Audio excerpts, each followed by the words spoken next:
Los motores monofásicos utilizados en refrigeración utilizan un capacitor o condensador que se mantiene conectado al circuito durante todo el funcionamiento. El compresor monofásico consta de 3 puntos para conexión, que son el común, el start o arranque y el run o marcha. La bobina de marcha es conectada directamente de la fuente. En este caso el compresor es de 220 voltios. Mientras que la bobina de arranque es conectada a través de un capacitor o condensador. El esquema representa el funcionamiento básico del motor monofásico. A diferencia de un motor trifásico, en un motor monofásico, el devanado principal, al ser conectado, no crea un campo magnético giratorio, sino uno pulsante. Es por eso que se necesita el devanado de arranque. El capacitor atrasa el voltaje respecto a la corriente y crea un campo magnético desfasado con respecto a la bobina principal o de marcha, permitiendo que exista la repulsión electromagnética y el rotor gire. Este es el circuito del motor monofásico utilizado en refrigeración para compresores o ventiladores como el de la evaporadora o condensadora. Estos datos son reales. Fueron medidos en el compresor de una unidad de 24.000 BTU o 2 toneladas. En ese momento, la unidad estaba siendo alimentada con 200 voltios. Se logró medir en la bobina de arranque 210 voltios y en el capacitor 272, mientras que el voltaje total fue 200 voltios. Pareciera magia que en el capacitor se midieran 272 voltios, siendo la alimentación de tan solo 200 voltios. También pareciera errado que en el circuito de la bobina de arranque sumemos 210 más 272 voltios y dé solo 200 voltios.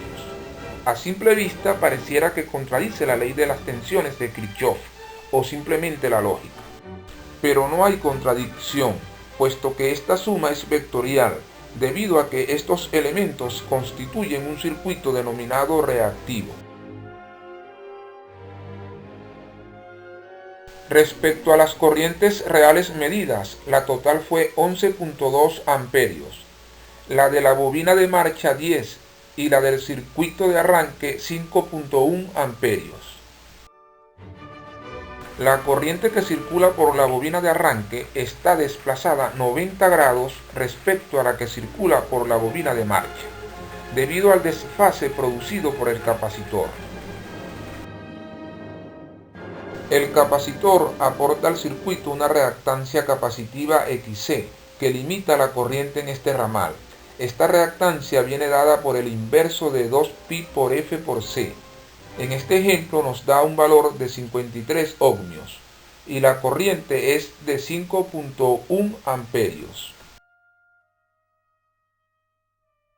Pero si cambiamos el capacitor, por ejemplo uno de 60 microfaradios, la XC será de 44 ohmios. Eso implica que la impedancia total de este circuito de arranque será más pequeña, es decir, la corriente será más grande.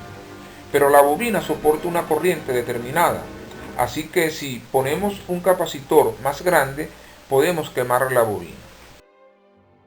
Sin embargo, a los compresores se le puede colocar un capacitor extra en paralelo, que suma la capacitancia, o sea, baja la reactancia y sube la corriente. Esto ayuda al par de arranque del motor, pero luego debe salir del circuito. Actualmente se utiliza un capacitor patentado llamado Start Kick, que se le coloca en paralelo y usa un elemento PTC que lo desincorpora del circuito apenas se energiza.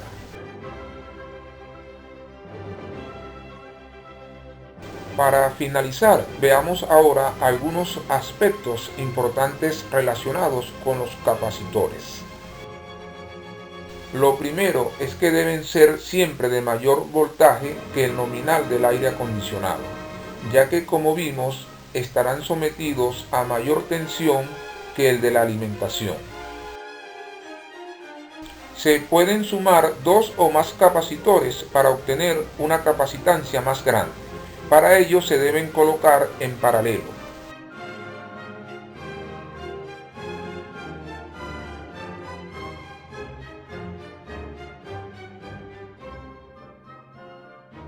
Y la capacitancia total será igual a la suma de las capacitancias existentes.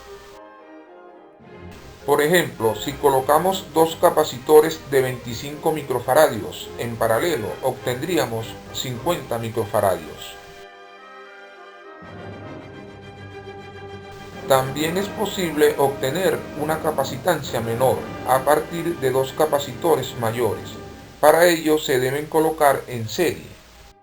La relación matemática es: el inverso de la capacitancia total es igual a la suma de los inversos de las capacitancias existentes. Por ejemplo, si colocamos en serie dos capacitores de 40 microfaradios, se obtendría una capacitancia de 20 microfaradios. Gracias por su atención. Si tienes alguna pregunta, escríbela en los comentarios y te responderé.